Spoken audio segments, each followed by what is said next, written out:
First order of business is public comment. First order of business is what? Public comment. Oh, thank you.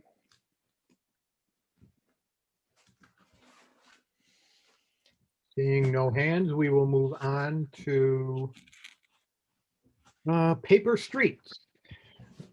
Tom or Peter, do you want to discuss this document? Well, we provided a chart that shows where we have streets that are either parkland or not parkland, and where parking occurs now. And down at the bottom is our very sophisticated policy.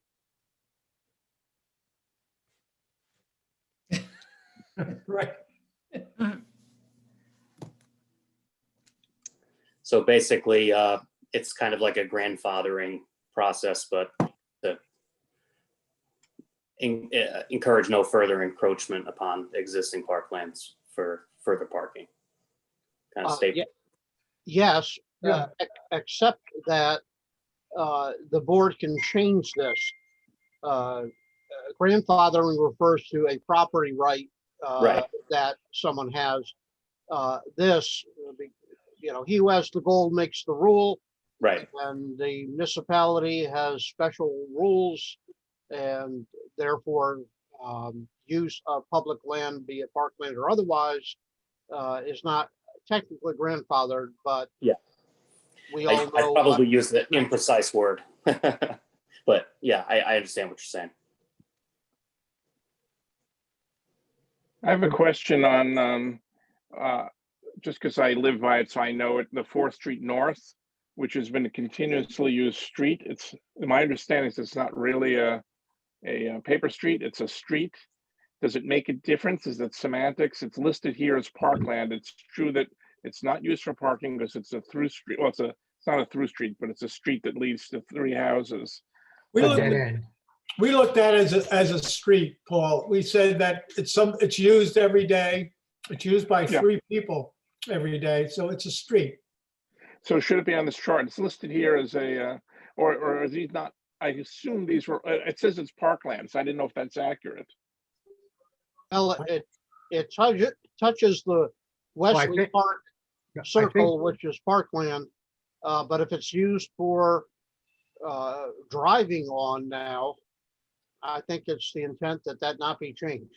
Well, I think this here, you can see my cursor, that's 4th Street North. That is parkland, that's Mount Morris. That doesn't exist, that road doesn't exist anymore. So this would be 4th Street South. That would be considered village land, which, Yeah, that, where you're pointing, Gary, that's by Sue Stratton's house, Yeah, well, this, Yeah, right there. And that's a paper street. People park on it. When you go across Colville Avenue to the other side, it becomes a street. Right but then there. are you, That's a street. Gary- People. Gary, use- are you saying that what's on the chart doesn't really refer to the street part, but to the farther north part that goes across Mount Morris? Yeah, So actually on this chart, when it says 4th Street North, you're really referring from the back end of the properties of the people over Mount Morris, from there up, not the street. that is what I would assume. Right. So What, this- what were the areas you were marking out there, Gary? I'm just, are you marking out where parking occurs, or what were you marking? Okay, that's what I thought. I noticed you marked the south end of Baker Park. I don't believe that there's consistent parking that There's occurs not there. consistent parking there, but I figured that's something we should talk about with the parking committee because I Yeah. saw a couple cars parked there yesterday.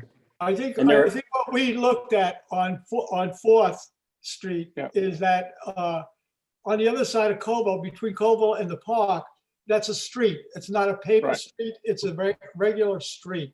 It's just. Got a you. street. So on the chart, though, what I'm clarifying is where it says 4th Street North, that is accurate, but it's not the street. It's the next section up, which Gary was Correct. showing you. From Correct. there up over to George, that's Correct. the paper street. Yes, it's not used for parking. and It can't, right. would not and shall not be used for parking. All right, just so I'm clear that it doesn't mean the street, it means the part north of the street. Gotcha. Okay. So where Susan Stratton and other people park, is that not a street? It's Fourth Street. It's a paper street, Paper It's a street. paper street, but not a real street. right? Right. Correct. It's not parkland, and it's not parkland. It's not paved. It's not, Yeah. But We don't I'm- plow it. We don't plow it. no. You think No, it's a paper street? Yeah. like the street that goes through my yard is a paper street still. It's not parkland, but for instance, it's not plowed. And, so Right. that, I think any unimproved roads can still be called paper streets that are not plowed, but they're not, what was converted to parkland in the night, anything that was adjacent to parkland became Right. park. Well, yeah, I'm Yeah. agreeing with you that, I mean, if Yeah. it's not, So our goal here is to just, to look at where parking is now occurring and sort of technically authorize it, or actually authorize it, and then so we're authorizing parking on paper streets if it exists as of this date? Yes, I mean, presumably we could choose to restrict, if like Tom was saying, it's within our authority to decide that, well, we're going to take away this one section. We don't want to see parking there anymore. And, yes. and have that. But Yeah. when Peter and I were looking at it, the board had indicated to us that all similarly situated people should be treated the same way. Right. And that's Yeah. why our policy, a proposed policy reads the way it does. Yeah, I would agree with that. I mean, there are some, I mean, the only argument I would have against that is that there are certain areas of parking in the village which are much more recent than others. So, you could make an argument that more recent encroachment into parking may or ought to be treated differently from areas that have been more historic for parking. But, it's my feeling that we don't have enough parking to begin with, and so we should look at making these areas legal for people to park. And And But I think that most or all of those areas that have newly been used for parking are not the paper streets, but are the edges of parkland. yeah, And Gary has a separate committee that's working on that.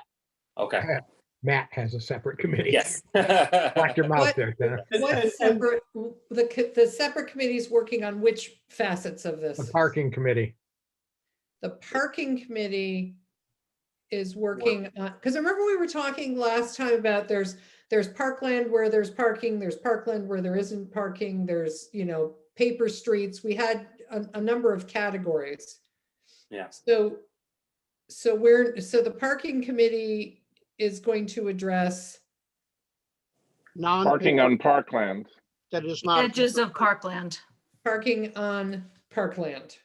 So for Edges instance, of parkland, not, so yeah, Baker Park, for instance, or Baker Park would be Or even one example.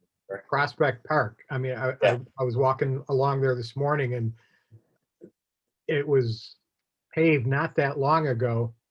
Yeah. And it's, the edges are crumbling. So Yeah. either we don't allow parking there or we do something to shore up the Right. existing parking because it's just ruining the roads. And I Actually, the guess same part thing of the- happens on at Baker as well. I guess, okay, go. Part of the issue is what you can park on there. I mean, you have to look at, can people park trailers on village property? Not for more than 24 hours. That's in our code already. Yeah. So I guess there's actually, if you're looking at where people park on paper streets, there's actually fairly few examples of that. In fact, most of the parking that's in the village currently that's not technically legal is adjacent to parkland. Whether it's Prospect or I see it's called Embry Park. I think most people call it Triangle Park, and even Second Street. So although it's been used for a long time, so I don't know. There's very, there's a few examples of like 9th Street where it's used for parking, or 4th Street. For the most part, it seems like most of the parking is actually on adjacent to parkland that's being used. And as I said before, there's an RV, there's a trailer, a recreational vehicle trailer parked on parkland, virtually across the street from my house. And if So- it is in fact on parkland, then it's in violation of Our existing code, right? Article 168-1B. No person shall park any blah, blah, blah, trailer, etc. They have stuff about Any unregistered village vehicles. property, paved or unpaved, for any period in excess of 24 hours. So that's already in our code.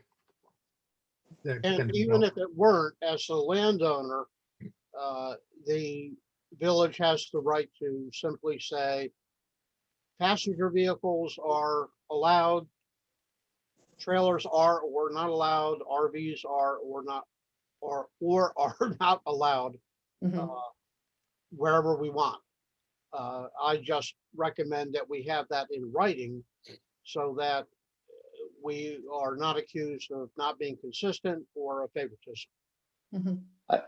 I still, and going back to what the parking committee's recommendations were a couple of years ago now, I still believe that we should try to, if we're going to have parking adjacent to certain areas of parkland, that we should really look at like turf block type situations to just make it a little nicer. Right, yeah.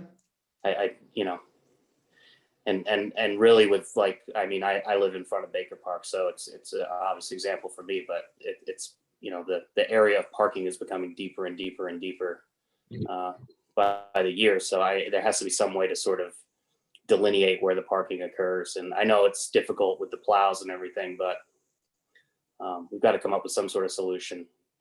And the same thing with other parks too. It's even Prospect, like you said, Gary, it's crumbling off the sides now. So people just move further and further inwards.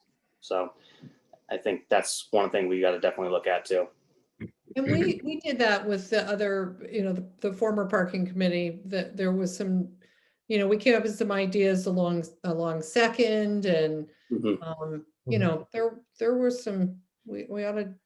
The stumbling block, I think, when no pun intended, with the turf block was that it's difficult to figure out where the funds might come from, because I don't know that you can use the Parkland Fund. I'm not sure. I know you can't use chips, so it's not inexpensive to do.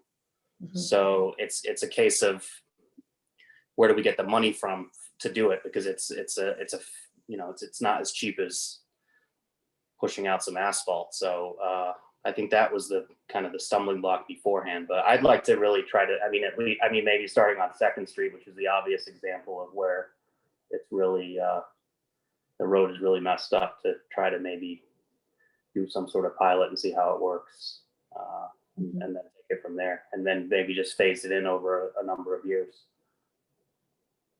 to keep the costs down per year. Mhm. You're right, we should do something. Yeah, you're kind of sitting on it for a while now, so I think we should try to have, get some estimates on what that would cost to do, whether the DPW could do something like that, or whether we have to contract it out, et cetera, and figure out what a number is, and maybe start with, like I said, Second Street or something like that, and see how it holds up for a year. But I just think, it's a happy medium between allowing parking where there needs to be parking and also keeping the parks looking nice. And also continuing to provide a place for snow to be removed to. Yeah, exactly. Yep. Mhm. Speaking of that, one thing I would like to mention on this chart is Peck Ave South, which I believe, Tom, correct me if I'm wrong, is this little piece here. Yes, Here's Andrews, here's Peck. This is South Park over here on the left. This I would like to see no parking. One reason, that's where they put the snow, and the other is that's where the trail goes into the woods here.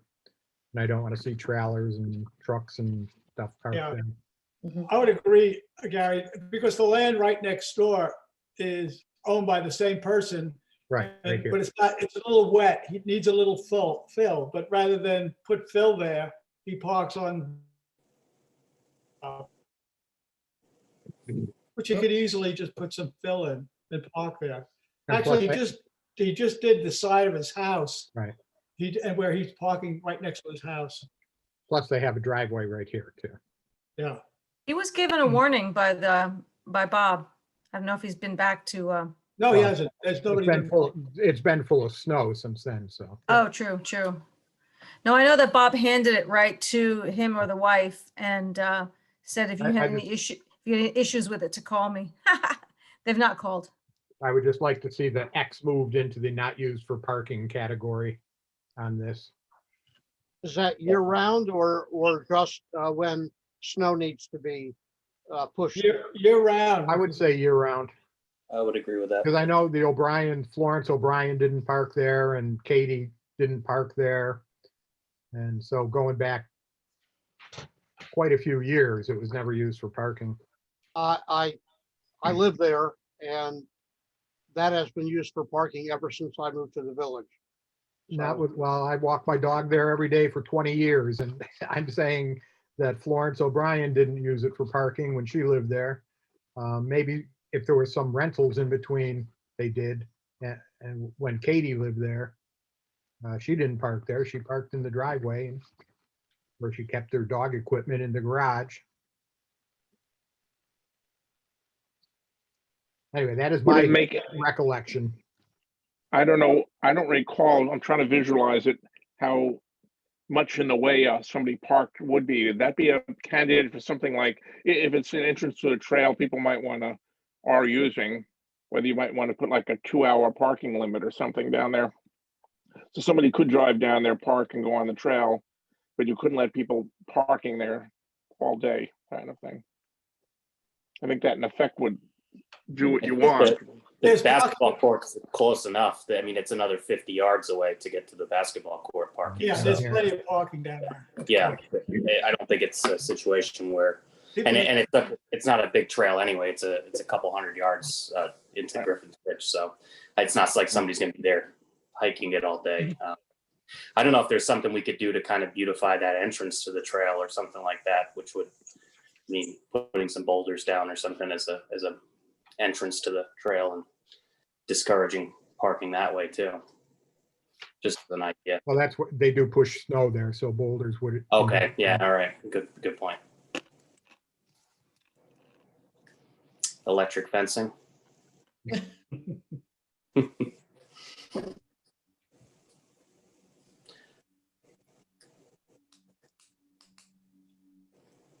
So just summarize that, then we're going to look to allow parking on existing paper streets where parking occurs, and then kick the parkland issue over to the parking committee to come up with a final solution on that. Is that kind of where we're?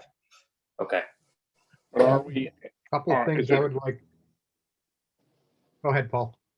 I was gonna say, but is there any problem with moving that X on Park Avenue South? Is that something we have to take up or notify people, or I don't know if that's a place, can we just do that or not? Yes, What's your feeling, Tom? The village board can do whatever it wants with its own land. My only comment is that yard, they have a couple of vehicles and that yard floods with some regularity. I don't know whether the gravel that was put down is enough to stop the flooding, but they have two vehicles like so many people do, and they park one in the driveway. If the other option is to park on a submerged lawn, that's a problem that only occurs when snow season is not here. We're making exception regarding one resident, but it's up to the board. The board has the authority to do whatever it wants with its property, including parkland. well, regarding, Gary? he put in a French drain system all around the house and backfilled with the water draining into the little drainage creek next to the left of it if you're on Peck Ave. Peter, you had opined to me after looking at that, how effective that might be. What did you find? How effective his drainage, what he did, Yes. not very effective. I don't, he parks there now, but I don't think he went deep enough. He spent a lot of money but he didn't, I don't think it's gonna be terribly effective. So he might have a submerged lawn again. He may. Gary, do you think that's something that that you or Peter should, or somebody should talk to the homeowner about, or that we're going to be either approving this at the next meeting or whatever, and just mention it to them or see if they have something to say that we haven't thought of? Because you're saying it kind of only affects, in general, one resident. You know what it is? We have a new resident by me who just moved into Cobble Avenue, and he drives a commercial vehicle. And I told him, you can't park a commercial vehicle at your house. You have to park it in the village parking lot. Your neighbors don't want to see your truck with writing all over it next to their house. And he did, and he parks his truck in the village parking lot every night, and he's really great about it. I object to the fact that this guy parks a truck with his business truck with lettering and writing all over it, and he parks it on village property right next to his house. I think if he wants to do that, he should park it down by the basketball court. Or in his driveway. Yeah, I mean, Well, my concern I is don't that it's a big truck and it blocks access to the trail. That's I my, know. My personal feeling is you shouldn't be allowed to park it in your driveway, a commercial vehicle. You should park it in village parking where we allow trucks. Yeah, they don't allow it in Victorian Landings. Right. They wouldn't allow it in Griffin's Ridge either. I never knew that was an issue. So anywhere someone is parking on, It's not real, I just think it's ugly when I see people with taking their business vehicles with writing all over it and parking it right next to somebody else, in a residential neighborhood. I just think it's personally ugly. It's nothing wrong. There's no law against it, I don't think. I think that the difference, the case with this one that makes it different is it is the entrance to a trail. So it's not like other situations here. So I don't feel like we're particularly singling out one case. And to be quite honest, I don't care if it's a commercial vehicle or personal vehicle or whatever. It's still blocking the entrance to the trail. And I think that's the main issue there. So I think, he might not be happy about it, but Well, I we've think- had the conversation with him. We Yeah, told him they definitely. can't park there. I don't know if it's still a problem or not, but they already know our feeling about it. Yeah, our responsibility is to represent everybody in the village. So, I think having that access to that trail open is in the best interest of everybody. So, Right, and I didn't realize that he was already told us. Given that, I don't see any problem with us saying no parking there. yeah. Tom, do you think that with the meeting notes from tonight and what you and my dad drafted up as a chart, we can create a policy?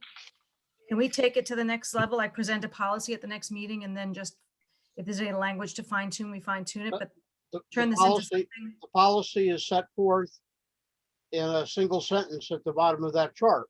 I think we just have to say, add, a comma and say, Okay. except for Peck Avenue South. Okay. Then we can take that and put it into the traditional format of a village policy. Right. with Well, the- can we have some sort of dates about, because if people next week decide to start parking somewhere else on Parkland, and we're saying we don't want this to happen anymore, that can we say this map with this parking as of this date is grandfathered in, or whatever the correct way of saying it is, and that anything after that, is whatever. Right, we can adopt the policy maybe as of February 17th of this year. And this is where we stand about these items as of this date, kind of with all the policies. I mean, we just changed the pricing for the auditorium. We Yeah. set we approve those meeting minutes as of January 20th, that was the new price. Kind Oh. of the same with this. What about saying something along the lines of existing parking adjacent to parkland is under review by the parking committee, but no additional, new parking beyond the date of February 17th will be considered for parking, something along those lines. And then Okay, mark. I made a note of that. I don't know, something along those lines to. Yeah, and referencing this map. Yeah. As Yeah. presented to the board on this date, and, Yeah. and that's where we're drawing the line. If Yeah. we're gonna try and draw Yeah. a line. I agree. All right, And I can then put something if that's together with Couple the notes. other things to consider is we plow paved parking in the village. We have the big snow blower. We don't do that with, we don't do that as a matter of course with the gravel parking, primarily because gravel, it's like a machine gun if you're snow blowing gravel. We have kind of informally, if there are no cars along, like Prospect Ave, for example, if there's no cars along it, they'll swing by and clear that off. But it's not, I'm not sure that that should be expected. Another thing is if somebody has routinely been using a paper street to park and they pay to have it plowed, for example, I would argue that that does not give them the right to say that that's their parking spot because they had it plowed. And that's something I think that should be made clear if the board agrees with me. And the last one that we've talked about several times is no, quote, improvements, end quote, without board authorization. For example, no Yeah. putting 6 inches of gravel down without board approval. That is an existing policy though, right? Or no? I don't Or is think- it not explicit, Where would that be? like I along, think it is. okay, I don't think it is. Or Okay. you think it is, Gary? No, I do not. No, okay, I don't think it is either. In fact, the I'm- last time it happened, a resident came to the board and asked if they could do it. The mayor at the time said, well, there's, I'm not happy about it, but there's no policy, so go ahead and do it, and then we'll address it, make a policy regarding this. And fast forward 4 years, and here we are. okay. All right. Yeah, that makes sense to do. Whether Can or add that not, as a point. whether or not it's set forth elsewhere, I think including it in this policy would be a Yes. good idea. Yeah. Yeah, I'm always in favor of making things explicit. I would say that, somebody doing something to village property is probably already not kosher, but, making it absolutely clear that you can't improve the paper street without authorization makes sense. And whether it's an improvement is, I don't even want to use the word improvement. Improvements are in the eye of the beholder. Yeah. Putting gravel on parkland is not necessarily an improvement. No. for sure. No. Do we have any mechanisms for what happens in the case of the fact that somebody goes ahead and does something? I mean, should there be any repercussions in the policy in terms of saying, like, the resident will return it to its original state at the expense of the resident or something along those lines? We don't have, we just passed a new law saying that basically you can't do that on your own property or village property, that you can't Yeah. put gravel down. Right, but say if somebody does, what's the repercussions? What's the consequence? Because I know you can't be everywhere at once, Peter. Right. Yeah, we don't have any penalty spelled out. That's what I'm saying. I mean, it should say something like, that it should be returned to its original state at the expense of the owner or something like, or the expense of the person who did it. It's because it's not an owner, but, something along those lines. There should be some sort of consequence attached to the policy, in my opinion. We probably have to say at the request of the village, it must be returned to. And I can imagine places somebody might gravel and they shouldn't have done it, but it's actually fine because it's a paper street that's always had gravel and we just Right. hadn't graveled it in a long time. Right. I'm just saying if somebody does something and. Yeah.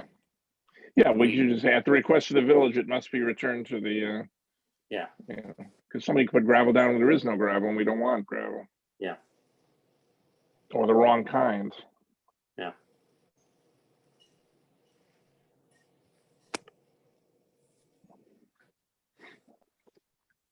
So we're going to, is this something we're going to talk about at the next meeting?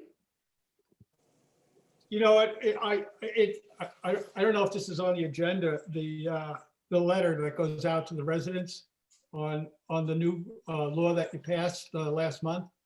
Yeah, I mean, that would be a good place to put, because on there, we don't spell out any kind of penalty if you put a patio in, or you do pavement, or you do put up a fence. There's no, we say, you got to take it down.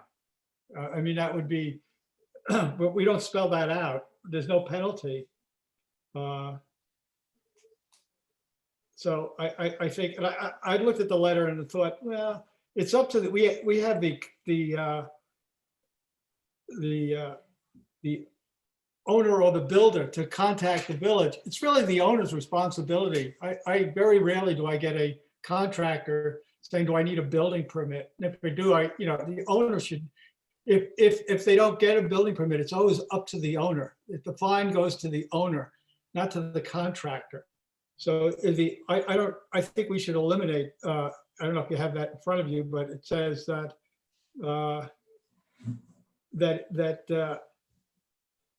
the installation or replacement of a solid fuel boiler, it should be up to the owner to. could you shoot me an email on that, Peter? Because I don't Okay, have that well, in front of me. yeah. And there was Uh, another issue with that, the law. I thought we should say the law is passed, but the letter should say any size. We talk about a chimney flue within the dwelling unit or shed or outbuilding of any size. We should add that. Okay. Again, email me that because I'm not going to Okay. remember it. Okay. Going back to Heidi's point, though, I think, Kim, you said you're just going to draw something up for the. I'll drop we'll take the chart and the map and what we discussed tonight, and I'll try to distill it down into a policy and Yeah, and present it as soon as it's ready including- at the next board meeting. including what Matt said about return to its original condition. Yeah, I took those notes too. Okay. Great. Thank you. All righty, next, the short-term rental provisions.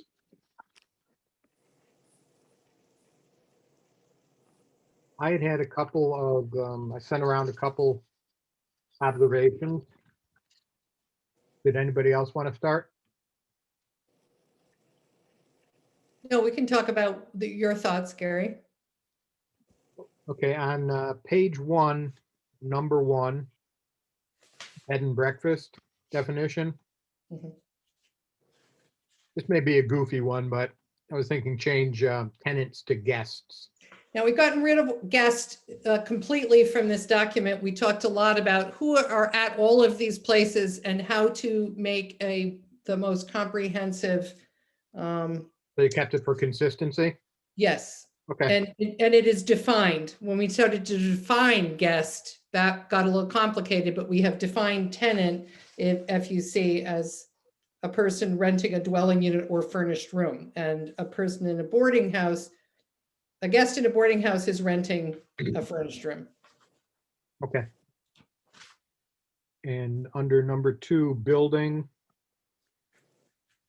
One of the things, I know Peter got a call for this in the beginning of, or late fall, one of the temporary pop-up, like aluminum things that's open on the side that you put over a car, Carport, yeah.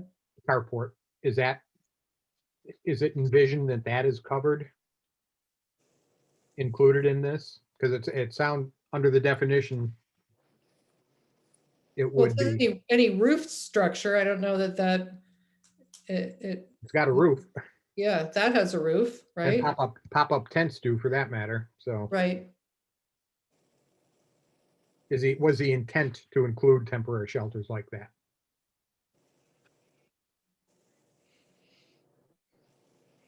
In other words, you mean any permanent roof structure?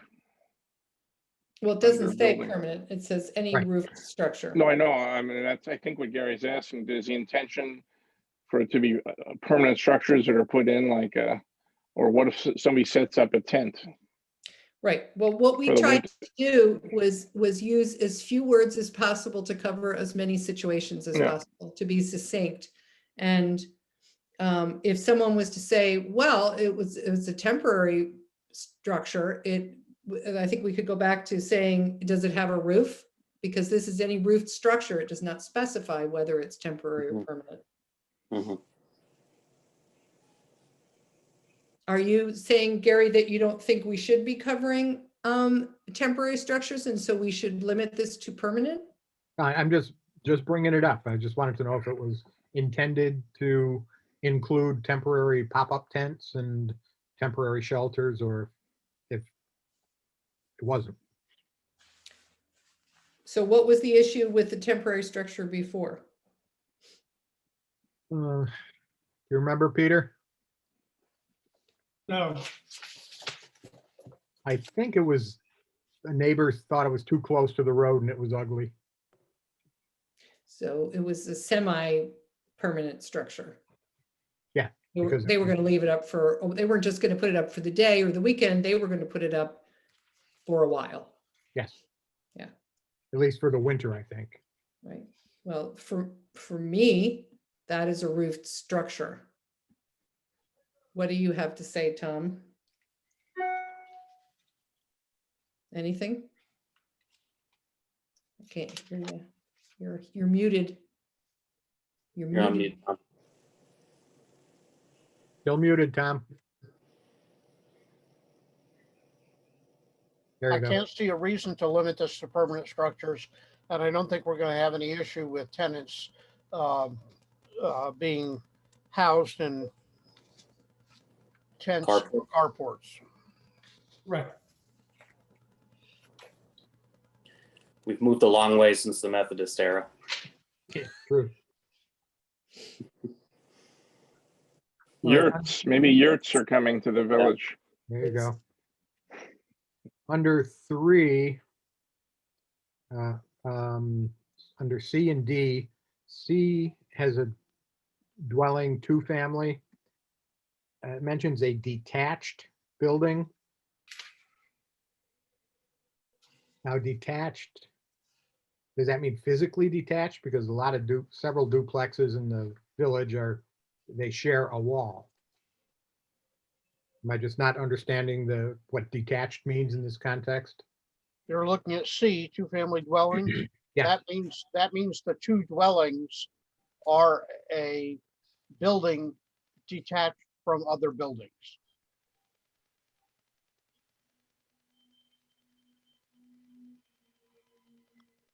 Okay. So a 2-family is detached, a 1-family is detached, a multiple dwelling is not necessarily detached. And, Or what, to Gary's point, what are the units up at the top of the hill? What are they? that was my next point, was Right, they would be multiple dwellings based on this definition, because there's 3 or more dwelling units. Yes, that's correct. So the intention is that they are multiple dwelling units, most of them. Yes. Okay. Yes. And on page 2, parking space, still need parameters on that. hey, can I just go back to the multiple dwelling?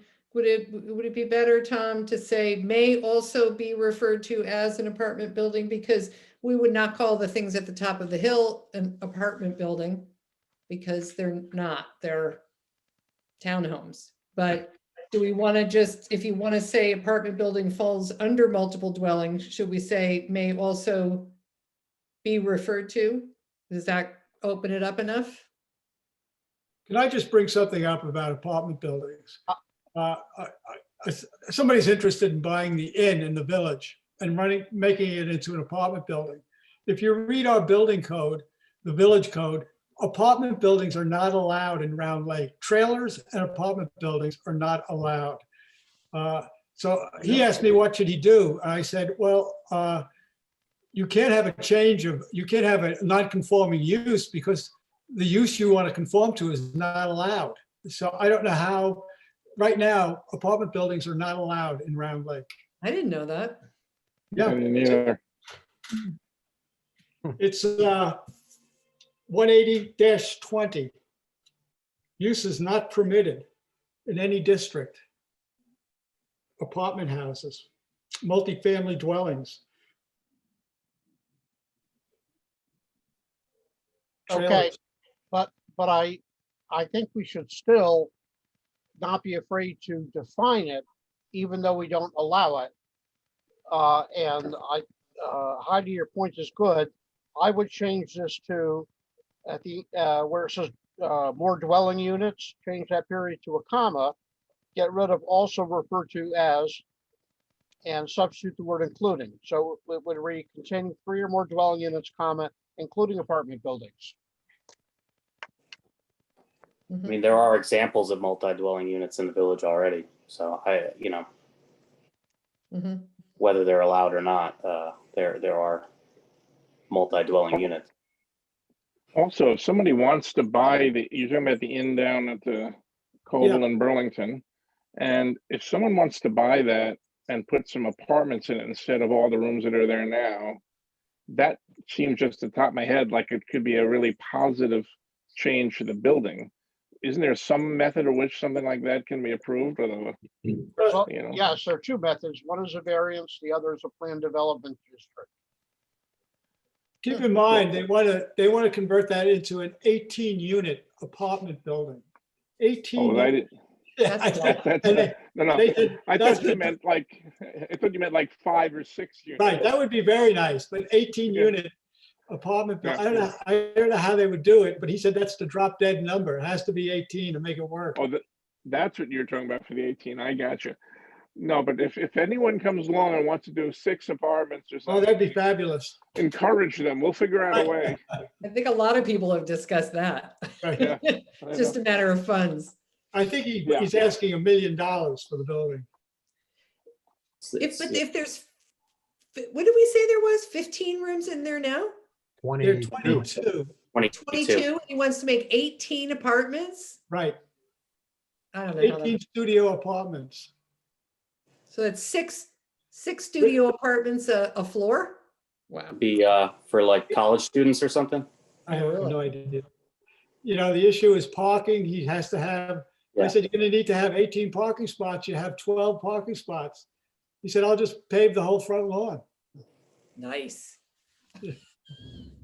Active, yeah. So Well, Tom, anyway, he can't do it. He can't do it without, as Tom said, a variance or planned development, so. okay, that's what I'm gonna tell him. Okay, back to parking spaces. We need, that was left blank. Was ask planning board. We still need to address that. Yeah, we were, it was like, okay, how does one define a parking space? So, This is, where are we at right now on here? Because you said page 2, but I don't have the page numbers because I have it on my phone. So is this under bed and breakfast? it's still or- under, no, we're Definitions. still under definitions and we're under parking Okay. space. Okay, all right, got it. Yep. Parking Oh, okay. spaces, according to the building code, are size. I'm not sure exactly what it is. It's like 8 feet by 16 feet. That's an Right. official parking spot. That's how big a space should be. Don't quote me on those numbers. Well, where we got a little bit into the weeds there is you could say, well, this is an average parking space.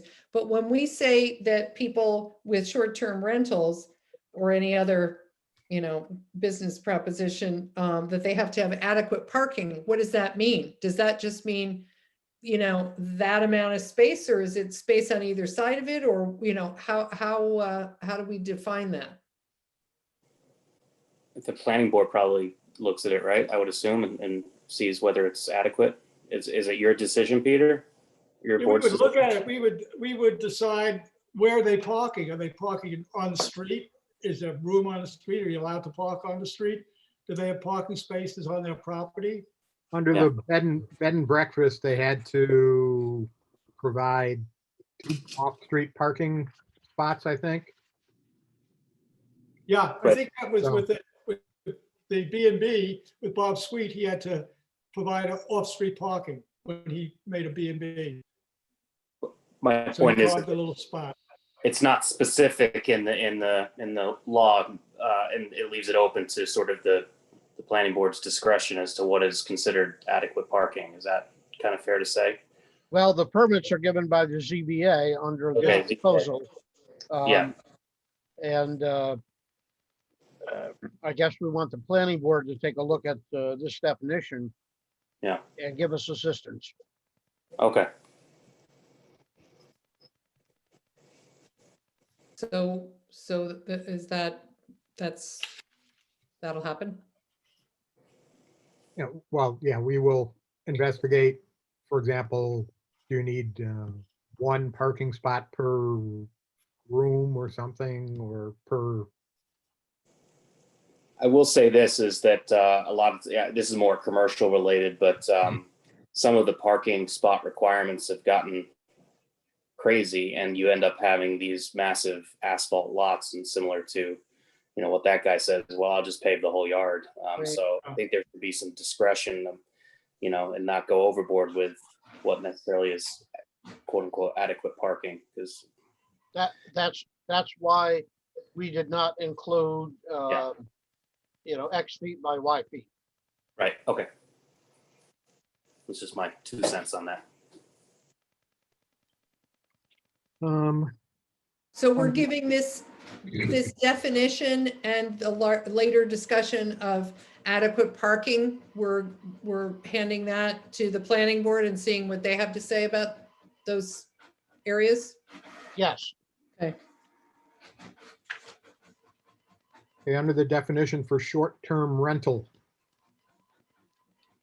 A dwelling, excuse me, a dwelling or furnished room that is rented to a tenant for a period of less than 30 consecutive nights.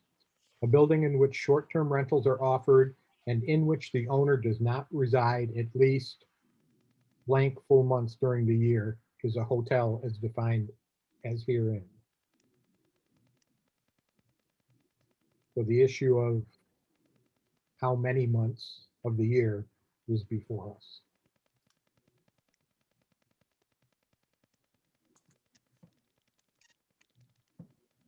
We were asking, we thought we'd bring that back to the board and see what people were thinking.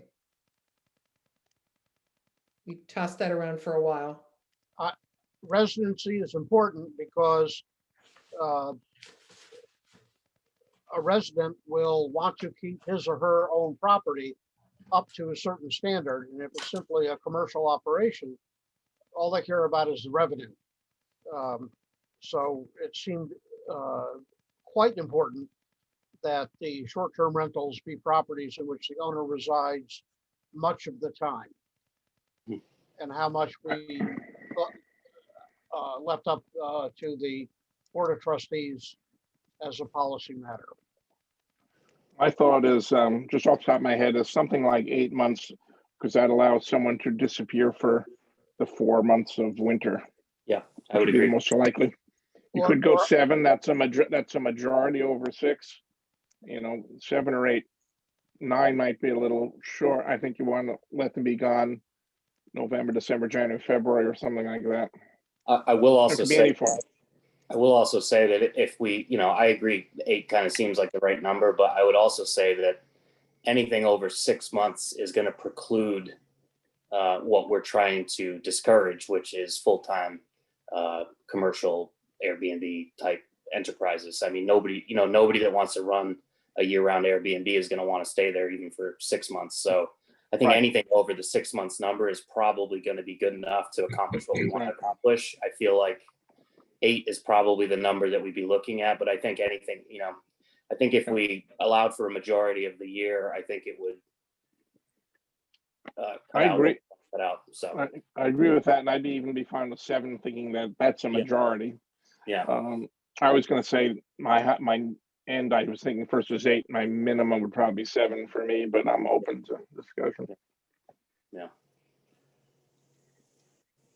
But what do we say, 8? And that's as much leniency as anybody thinks is Yeah. reasonable. Yeah. I mean, I think 8's fine. I mean, 8's gives people a lot of flexibility. You know, I'm thinking of people that might want to rent out during the summer, but like to your point, Paul, it might be people that want to go south for the winter. Oh, I'm taking it the wrong way, actually. 6 months would be more lenient. So, you know, but you're saying 6 is too short. No, I think 6 accomplishes what we want to accomplish. Honestly, I think if, as long as it's a majority of the year, 180 whatever days, Mhm. I think it's going to accomplish what we want to accomplish, which is to discourage year-round Airbnbs. Nobody's going to want to run an Airbnb as commercially for half the year. So I think anything over half the year will accomplish that goal, while also giving people that do want to rent out their houses for winter months, or summer months, or what have you, that kind of flexibility. So Tom may know this, but isn't there a certain amount you have to do to legally be a resident somewhere where you pay your taxes, in effect is where you live most of the year? So I was thinking it probably needs to be more than 6, but maybe it's 6 months in a day. I don't know, but I kind of agree. I don't mind going to a more lenient. That's why I thought maybe 7, but it could be. the specific thing we want to discourage is year-round Airbnbs. So I think, like I said, I think, That's right. you know, for instance, if it was 2 months, then the person could probably say, "Oh, I'll just, not rent the place out for 2 months and I'll get 10 months." I think if you go to more than half the year, it makes it it doesn't make the numbers right for somebody to be able to do what they want to do. So. So are you saying that you don't think 6 is enough? You think? No, I think 6 isn't. No, I do. I think 6 is enough. I do. I think 6 is enough. Ideally, I would like, someone to be there most of the year, but I think what we're really explicitly trying to discourage here is year-round Airbnbs. I think 6 months would be more than plenty to accomplish that goal. And I think that would make, people happy that should there be people that say, I spend half of the year here and Yeah. half of the year there, Yeah. I'm in warmer.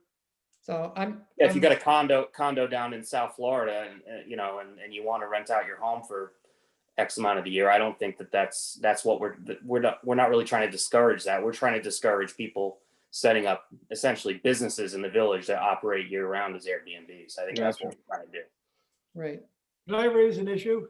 Under your definitions, you have hotels, motels, inns, and tourist cabins, and all that includes short-term rentals is listed underneath that also. There's no size limit in a hotel, I'm looking at the inn saying, oh, the inn is a hotel. That's exactly what it is. It's a short-term rental. It's a hotel. Does it have to be owner occupied? Can it have 40 units? Can somebody buy a piece of land and make a 40-unit hotel? It's kind of confusing to look at it and say, there's no size limit on what a hotel or tourist cabin or a motel or an inn or short-term rental can be. Well, we do. Oh, you're saying the size. Yeah. How many units? Well, we're saying that if it doesn't meet the definition of bed and breakfast, boarding house, or short-term rental, it's a hotel. Under definition of hotel, motel, inn, or tourist cabin, we're just saying it offers furnished rooms for rent and it doesn't meet the definition of bed and breakfast, boarding house, or short-term rental. We don't talk about number of units in any of this.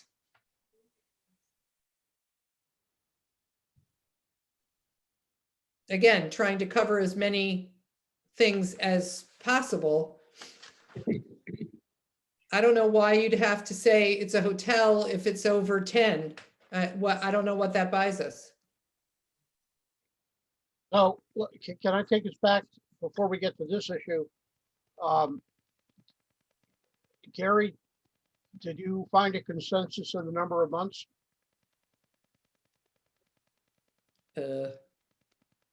Seven? 6, 7, 6. Well, I heard Well, 6 I and think 8, so. 6 gives you, I would be happier with 6, just because that gives people a half a year to do whatever. They still have to live here half the year.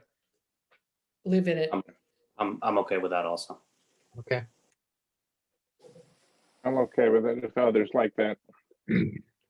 Still on this topic, though, the unit across from from the village office, that is not owner occupied at all. So under this definition, it would be called a hotel.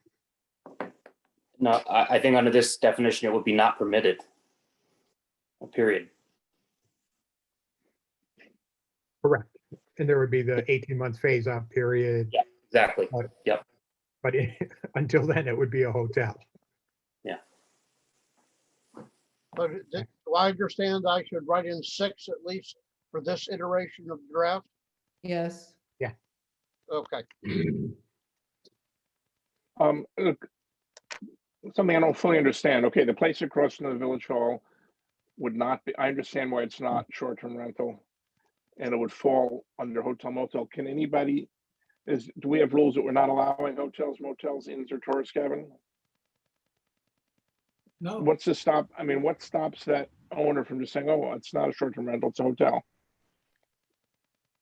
Have to start operating as a hotel. I mean, paying. Yeah, I know. What's the difference? I guess is what I'm trying to figure out.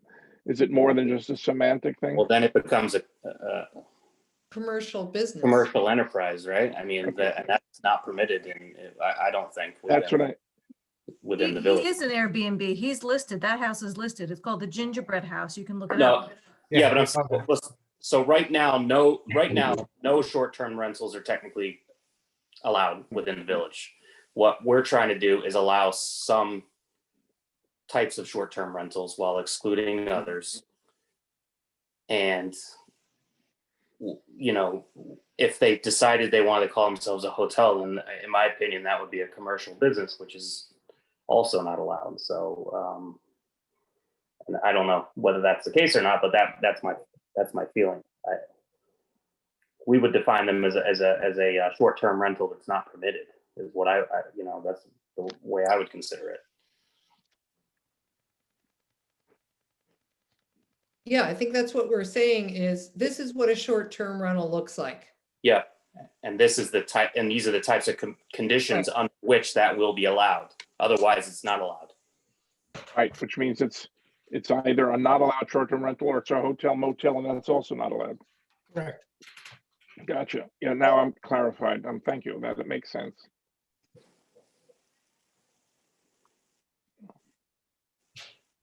Okay, moving on to. I don't know where we define, I don't know where we have any, Peter, I don't know where we have any regulations about hotels or motels, inns and tourist. Yeah, cabins. what brought it up to me was I was looking at the inn and saying, under the state building code, it's a boarding house. But under our code, a boarding house can't be more than 10. Right. If it's more than 10 units, it's not a boarding house. State code said if it's more than 10, it's a boarding house, which is kind of confusing. So from my point of view, if I'm looking at that building, I'm looking at it, it's a boarding house. That's how I view that building, not a hotel, but a boarding house. From a code point of view, state code. And so I didn't know what to tell this guy, today when he called and said, what is it? I said, it's a non-conforming use. Well, it is a non-conforming use, but we do define boarding house. Yeah, we do conform, we say it's less than 10 units. Right. That was So always it can't be, that's 22 units. It can't, that, according to our code, it's a hotel. Can we just repeal the limit on that, in that part of the code? Can we just not put an upper limit on, like we do with all of our other definitions, to keep it consistent? Sure. Well, We the do boarding not house have the number of units in any of the definitions in here right now. That boarding house. boarding house does not have a number of units. Not Okay, in this version. in the updated, okay, all right. But in the current code, it does. Yeah, in the current code, it's Okay, so, less well, than 10. that's consistent then. Okay, good. Okay, next is moving on to page 3, discussing the waivers.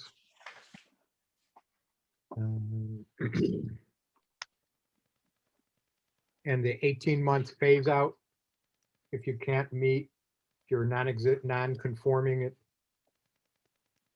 for now.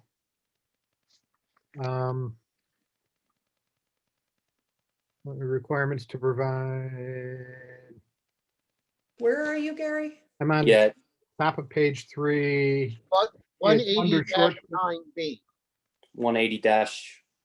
9B. 9B. Okay, yeah, B. okay, got it. Yep, because I don't have page numbers on my document, sorry. Okay, and there are, I know that one member of our committee is absolutely persuaded that short-term rentals are not permitted under the current code. Yeah. And as you know, I do not know whether I necessarily agree with that, but I can state that I believe there are a number of people who have short-term rentals now, B&Bs and so forth. I'm sorry, Airbnbs and so forth, who have no idea that they're not supposed to do that. So presuming the good faith of all of our neighbors, this section, which has probably seen more attention than any other provision in the draft local law, is intended to permit people who thought they were okay and will not be okay under the new law to get some relief during an 18-month period. Of course, that could be 2 years or 12 months or whatever this board wants. They would go to the ZBA and be told, no, you can't do it because of A, B, and C. And then they can come to the village board of trustees and say, we would like relief from A, B, and C for these reasons. Here's what we'll do to, get as close to compliance as we can. And the village board will have discretion as to whether or not to waive provisions. It can impose conditions.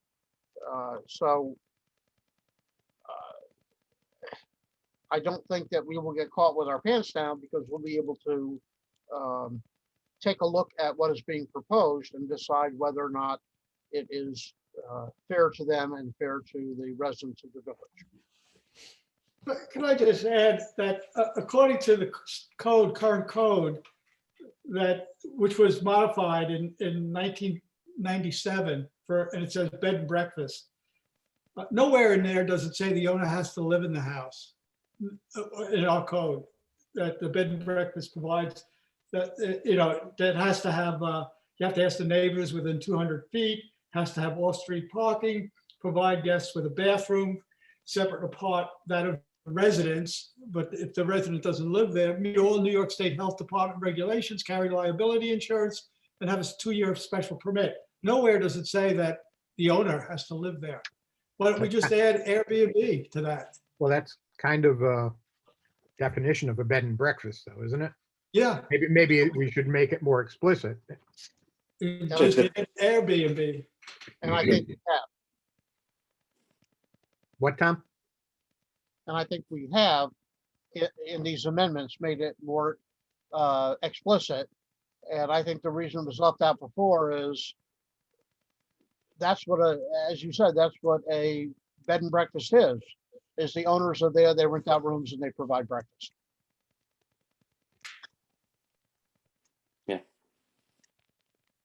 Under our code, none of that is there right now. You don't have to provide breakfast for a B&B, and the owner doesn't have to live there under our current code Are you For B&B. talking about short-term rental or bed and breakfast? for bed and breakfast. Right, so why are you saying, why do you think we should put that in? It says under the new proposal, an owner occupied single family dwelling in which said owner may offer for rent overnight occupancy or more rooms. That's what, That's the updated one. So I agree. I worked on this forever and I'm still getting lost. Okay, so tell me what you're reading, where are you saying this, Matt? Peter's looking at the existing code for the definition of bed and breakfast, and I am looking at the document that you guys sent over, the new definition for bed and breakfast, and it is different. The bed and breakfast definition, it was in this, which is highlighted in yellow on my phone, says an owner occupied single family dwelling in which said owner may offer for rent overnight occupancy of one or more rooms for a guest or guests for whom breakfast is provided. And then if I look up, just give me a second here, what it says right now. I don't know what, I'm not, what I have and what you have appear to be different. Yeah, Same Okay. mine here. is different. So, Okay, am I um, looking at the one that you sent on the 4th? Is there a new one? This is version, should it should say say at the version top, number version 10. 10 to 121. Okay, I'm looking at an older version then. That's what it is. Okay. It went out, we got it, was it, Kim, do you remember when you sent this, this latest version 10 within the last day or two, right? Tom sent it, I think, earlier today, or It's, Yeah, was it today or I yesterday? lost these Monday, emails. maybe. it's attached to Kim's 7:59 a.m. email Okay. Let me at see the if I very can find- bottom. Okay, got it. Yeah, it doesn't say owner occupied now. Bed and breakfast is a very short one, a dwelling in which tenants are provided breakfast. Okay, all right. And it says a special use permit is required. Okay.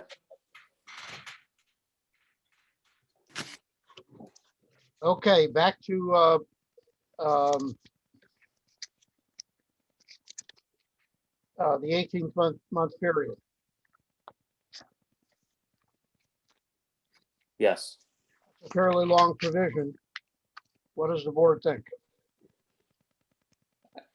I think personally, 18 months was, I think, fair. You know, if it's a, for instance, the person has to sell and the market's tanked or whatever, then you know, it gives them ample time to be able to recoup their investment in the property. So that's why I kind of lean towards having a little bit of a longer period. And also too, once that time period is up, hopefully there will be no more year-round Airbnbs in the village. So this is just dealing with the current instances that we have. So I think it's kind of a one-off thing where I think it makes sense to have a little bit of a longer phase out.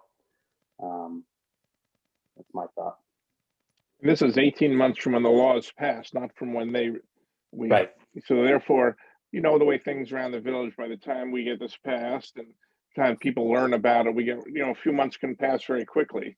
Yeah. And so I think 18 makes sense. People can then come up with plans, right? There's nothing to preclude someone from just renting their house out afterward. They don't have to sell it, right? They could rent it as a long-term rental. Right. Yeah. Yes. So there are options for those people, but it gives them a good amount of time. Yeah, like you And, said, Paul, they, you know, if they're going to go to the zoning board and then they're going to go to the board of trustees and they're going to, you know, argue their case, that might take several months. And then if they decide they want to get out and they want to list it, then, you know, you have to, I think I'd err on the side of a longer period of time just to make it more fair for those people, even though we technically don't really owe them anything. I think it's a reasonable way to enact this law and give people financial out. Yep.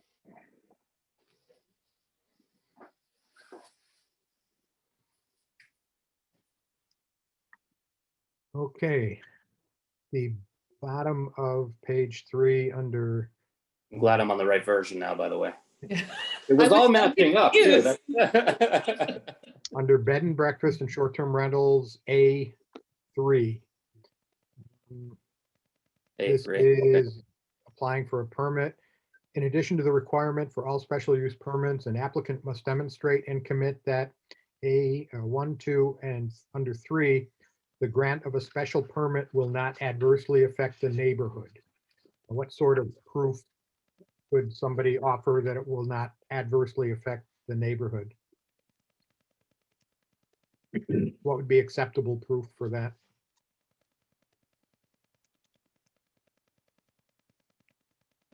I believe that language is in the New York State definition or requirements for a special use permit. I was not best pleased with this language because it is so vague. But Danny indicated that this is in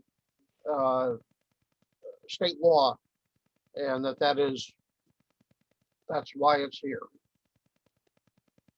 Would one method be for people to get statements from the neighbors who are so most closely affected, or is that one here somewhere else? I forget. That's number 2. They have to be notified. they have to be, No. you know, within 200 feet. Yeah, we didn't want Right, them but I to mean- be able to shut it down just because they were peeved about this. You know, No. somebody's got to have, somebody has well, to, I realize they have to notify them, but I'm saying under 3 is if they showed that after notification that they were able to bring in evidence that all the neighbors thought it was a fine thing to do, that in my mind would be help show that it doesn't adversely think affect that- the neighborhood. right, but I my agree, point that- was, go ahead. Sorry, I agree. I think that would be very powerful evidence with respect to this factor. We're I not think it also requiring gives- it. But no, we're not Okay. requiring it because if for some reason somebody is like, I really don't like you and I'm gonna make sure you can't do Right. anything with that building. You know, you have to be able to reasonably say that it's not adversely affecting the neighborhood. Not that all your neighbors have to be happy because that's Right. that's too big. Doesn't this also give an out in terms of revoking the special use permit in terms of, you know, if it's granted and then all of a sudden it turns out that people are falling out the windows and, you know, they're lighting fireworks off the roof and, you know, Yeah, it's so on. affected the neighborhood, so there you go. Yeah, it's affected the neighborhood, so therefore it gives you, you know, the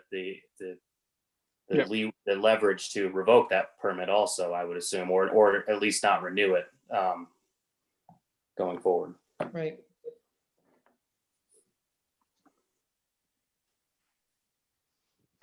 Okay, and the last thing I had was toward the end of the document, under 9, with respect to a short-term rental only, that the period the facility is rented while the owner is not also residing in the facility shall not exceed X number of days in forthcoming 365 days. So if we're going with 6 months, it would be 190. So Tom, do you know that we can't see you? 183. I think matching the 6 months makes sense. 183. And so instead of saying days, we'll just change it to months. How many months? 6, 6 months? or I don't know. Yeah, is that what you're saying, Tom? Yes, it is. Okay. Tom, were we gonna call that a facility or a dwelling? Dwelling. Okay, so Good there's catch. facility, yeah, twice, all right. We were very specific about our definitions. Dwelling with a capital D. Exactly. Yeah, and so number 10 actually speaks to bed and breakfast that says their owner resides in a dwelling in which the rental takes place during the entire period of the tenancy. So that actually covers what Peter was talking about and what I was on the wrong page of earlier. So a bed and breakfast does mean that the person is there year round. Mhm. What does 10B refer to? There was some discussion about whether there's a limit to the number of days that a bed and breakfast could have tenants. Okay. Should there be if they're dwelling there? I didn't think so, but we thought we'd bring that back to the board and just see what people thought. Do we care? I think if you have a true bed and breakfast in this village and you're living there, we shouldn't put a limit on it. I had a bed and breakfast next to me for the first few years I lived here, and maybe 20 days and all that time there was somebody staying in that. I mean, we're not Yeah. loaded with people going to bed and breakfast, which is a little bit different than Airbnb. So I wouldn't put the limit as long as people are living there. Yeah, I don't think there's any reason why we should have a limit. I can't think of one anyway.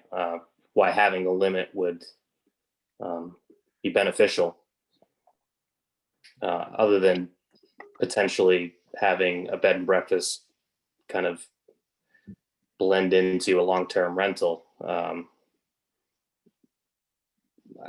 That's the only thing I could think of is that, you know, but I don't think it's a big issue because, you know, you'd have to get a special use permit to be a bed and breakfast and nobody that's Yeah. is going to want to go for, you know, I was just trying to work out what pluses and minuses there are to not having a limit. I don't think it's necessary. So strike out B. I would say so. I don't know what you guys. I think strike it out unless Tom has a reason we need something there. I am not in favor of having a limit. I would like to strike it. Okay. Okay, So stricken. So struck. What are you striked. gonna do with that, you know, now that you only have A and no B? Get rid of the A, letter A. No, I know that's what you're supposed to do. It's just Yeah, just, right, it's one sentence then. gonna get weird, yeah. So anybody else have anything? It'll look like 8.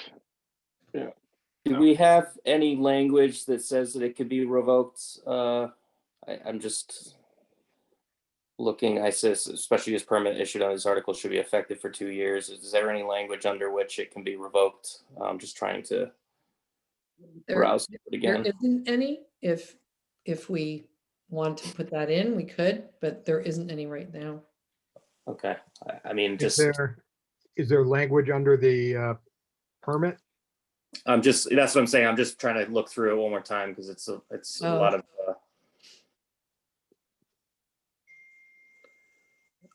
But if there's not, then I would like to have something, should any Okay, of the conditions. I think that's a good idea. I'm gonna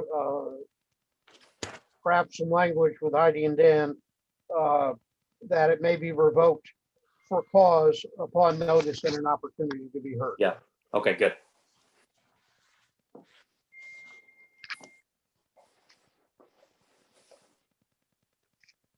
If nobody has any further comments, what I'd like to do is open it up to the a public comment section right now in case anybody would like to opine on anything that we've said about this so far.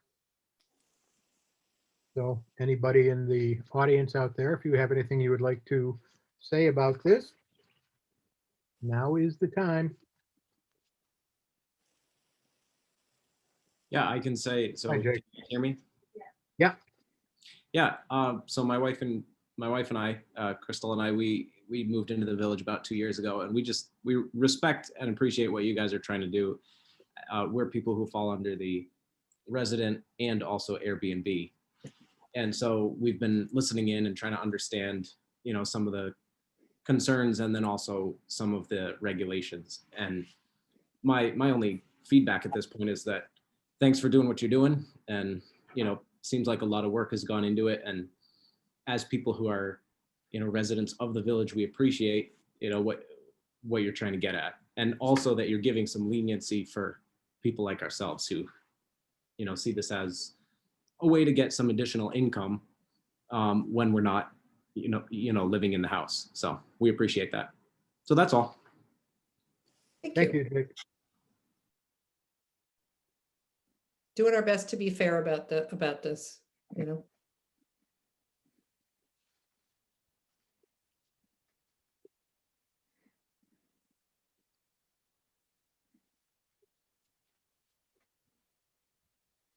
Got kind of quiet there. I'm just looking for my I agenda. just wanted to, can I bring up one more thing? I think you got a comment. Where? Terry's got her. Oh, hand up. Terry. Hi, good evening, Hi, Terry. everybody. How I miss the village, I can't tell you. I think what you guys are doing are very reasonable. One of my long-term plans includes, of course, I would consult with Peter first, of possibly doing a small accessory dwelling unit, either on my garage or right behind my garage at 29 Burlington. And I think being able to rent it out for 6 months of the year is more than fair. And so I really appreciate, again, all the service. I know this is all your free time that you give to the village and the residents, and I really do appreciate that. And you're also very fair. I appreciate that. So thank you. Thank you.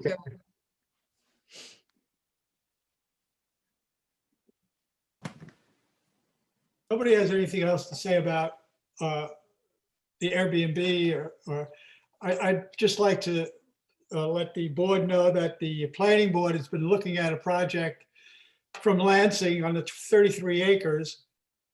We met but Lansing didn't show up. He was supposed to, we hired the village, brought in the village engineer to come to the meeting next week. And I just got an email where Lansing is not showing up. We notified Lansing at the last meeting in writing about some of the issues that he has with the site. And I don't know whether that turned him off or how for real he is on doing what he says he's doing. And I guess I'm not gonna, the planning board will meet next week. But I guess we wouldn't have the village attorney come because we haven't received any check from Lansing to pay for him. So I just want to give you updated on that. I'm sorry, did we or did we not get that check? We did not. I'll call up Mike and Harrington and say, don't come. You don't want to pay for him to come. There's a lot of issues, and probably water is a big issue, and Fred Severs wrote them a letter about the water. And I think that they want to do 50 units, and I think they can only do 35. The discrepancy is with what is a steep slope. They say there's 9 acres. I went to the county and to Blue at the county level, and they say there's 14 acres of steep slope, which means that we have they have 5 less buildable acres, which is about 15 units on this type of development. So I don't know if it's going to happen or not. I just want to comment that the planning board is making every effort to make sure that any issues that we're aware of, we're immediately communicating to the applicant, so the applicant is not surprised at a meeting by anything. So we're trying hard to be fair to the applicant.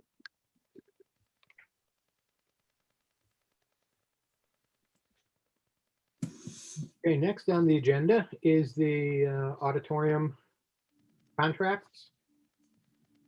It was sent around a while ago. I know Paul had some questions, comments on it. And were those questions answered, Paul? They were to me. I don't know if I saw a revised version, but they were addressed, yes. Yeah, Kim, it stands now, there are just 2 contracts, right? I remember the Right. confusion was, yeah. It was working. Yeah, there was And a- then the I- money is- Right. It's the Adrian as operations manager and David Straight as marketing manager. That was it. And I think it the was, to- yeah, total for 3,000. I think they were going to split in the, half. so it's just a matter of writing up the language that matches the words that she wrote. So we can do that. Is that something we would vote on at the next meeting or something? Does that work out? We wouldn't vote on it tonight, right? We wait till you have it written out. I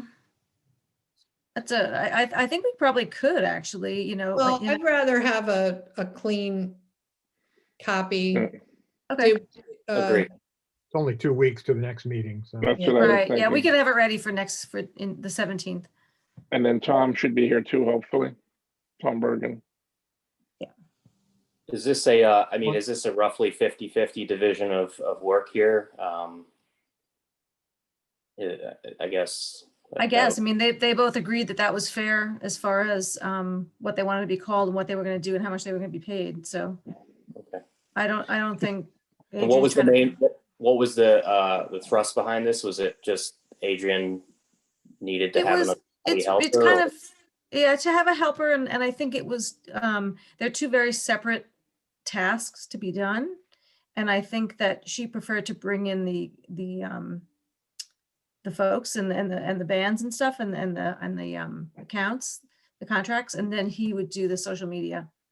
They're just, sort of division of responsibility that she liked it that way, and he was into it, so. Yeah, it's a lot for one person, and the fact that the 2 of them could agree on how to do it and feel satisfied with it, I think I would not even mess with what they're suggesting as long as they're taking the same Right. money and moving Right. that around, and then we'll see a year from now how that went. Okay. That's fine. Yeah, I think Yep. it was just, that was her forte, bringing in the talent was her forte, and she just wanted to do that part. and David's really good at doing the other stuff.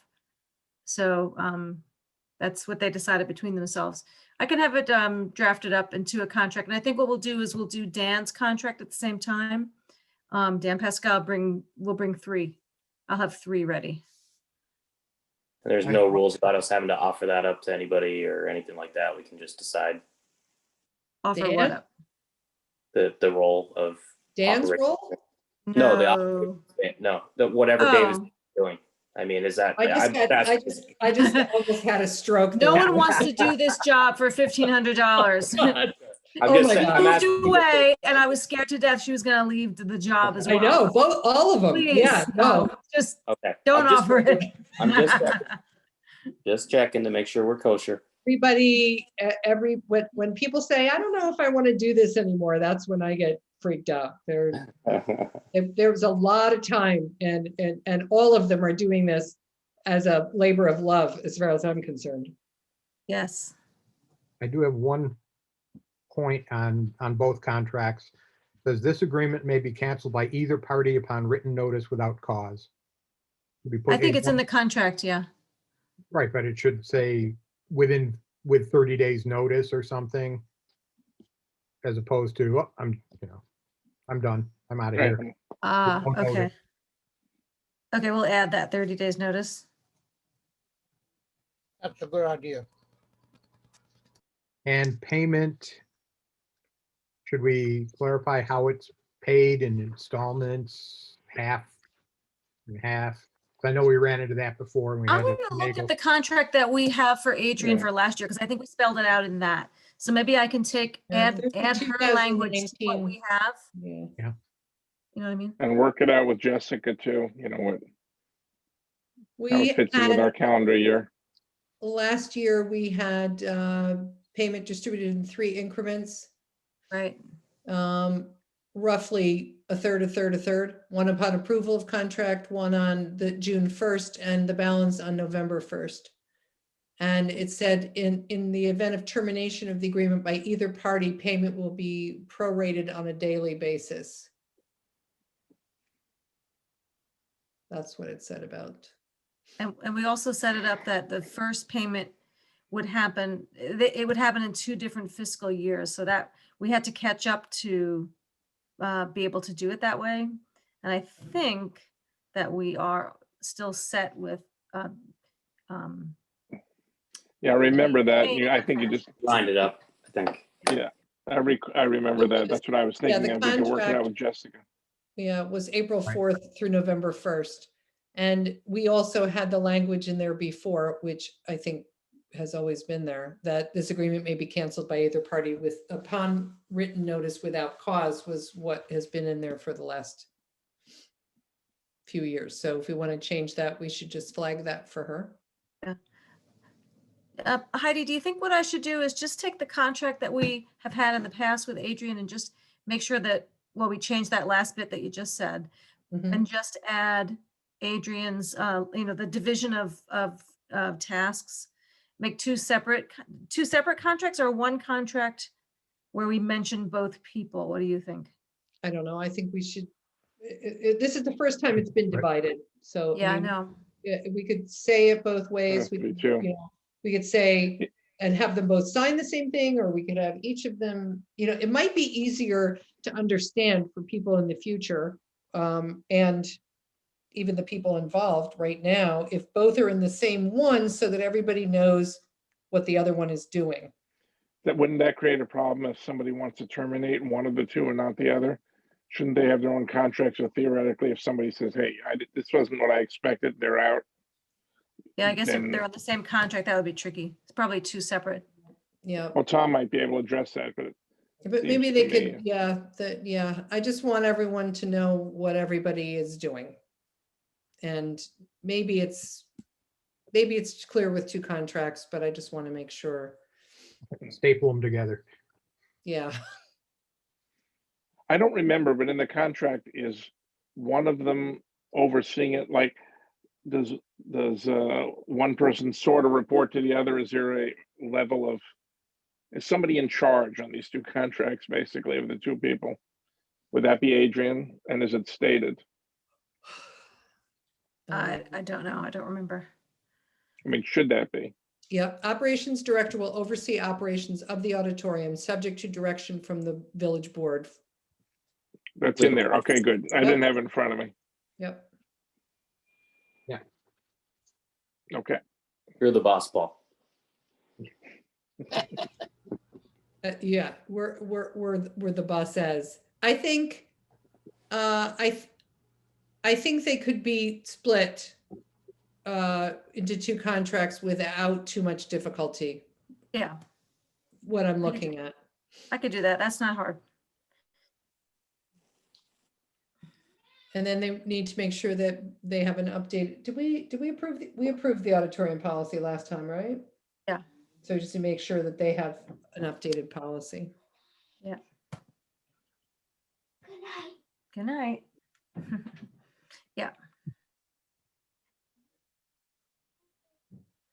Alrighty. So is that about it for tonight? One more thing, in this contract in parking, it still refers to the Zim Smith Trail and the parking near the basketball courts. And in the auditorium policy, I changed that to be Zim Smith Trail and the baseball fields, because I don't really think there's much parking. I think we're trying to discourage people from the basketball courts. Do you want to leave that in? It specifically says in the policy now that parking is limited in this area, and there are two options. The Oh, at you're the head of the Zim Smith Trail or and the baseball, north by the baseball fields. Which So I think- policy are you looking at? Looking at Auditorium policy. Audrey, I'm looking at the auditorium policy and Adrian's Oh, contract. And there Didn't they is, do- Yeah, I would say the ball field, add the ball field.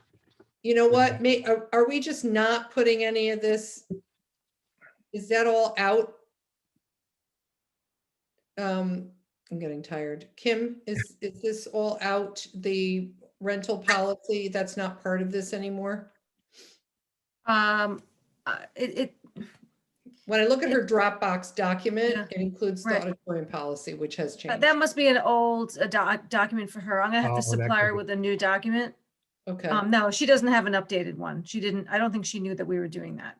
okay. So I'll make sure she gets a new one. And then it's not part of their contract. Parking is not part of the contract. It was Well, always a. when I looked at her, I was just like scrolling through her document. Oh, And that in the must be from process- last year. No, this is her Dropbox. Well, yeah, it's not the current one. Yeah, I'm just Right, saying, right, right. it's, that part of her document is not going to be part of her contract. That was the auditorium policy. She put it on there for whatever else. We have two Okay. shorter contracts that just talk about their responsibilities. not about Correct. the auditorium. Okay. And I'm just gonna tweak those to incorporate what we discussed tonight and get it back to you guys in 2 weeks. Okay. Question, should we attach the policy to the contracts and state that the fulfillment of the contracts will be consistent with the policy next year too? Yes, it's a great idea. Say it again, Tom? Attach the policy to the contract and state that the fulfillment of the contract will be consistent with the policy attached. Okay. Other thing probably shouldn't be listed in there, but once the seats are in and we're up and running and back to, and everyone comes out of their cocoons, we do have, with the parking down by the baseball and all that, we will want to make sure we get the new people mover van into use. And we can talk to them about that ways. I mean, we've done that a little in the past, I know, but we do have that ability to ferry people up from the baseball field if needed. Well, we're not putting that in the contract. What we're No, saying, no. you've got to figure out a parking plan if you have a lot of people coming. That's basically. what it Exactly. is. No, I know. I'm just saying when the time comes, we had just to remember we can try to work that in. You're such a Is the dreamer, village, Paul. is the village part street legal? Yes. Yes. Yes, Oh my God, yes. better be. Oh, you're really envisioning a time when we're all out of our, that's nice. In 10 years, nobody will have cars in the village. We'll all have golf carts and we'll go to and from our parking lots. I want horses Right. I want a horse too. or donkey. I'll take a donkey. I'm just hoping my vaccine lasts long enough till the thing mutates, and it's no longer useful. So, All right. We'll entertain a motion to adjourn. so moved. Second. No discussion. Aye. Aye. I am by. There you go. Aye. All right. Thank you. Bye. Bye-bye.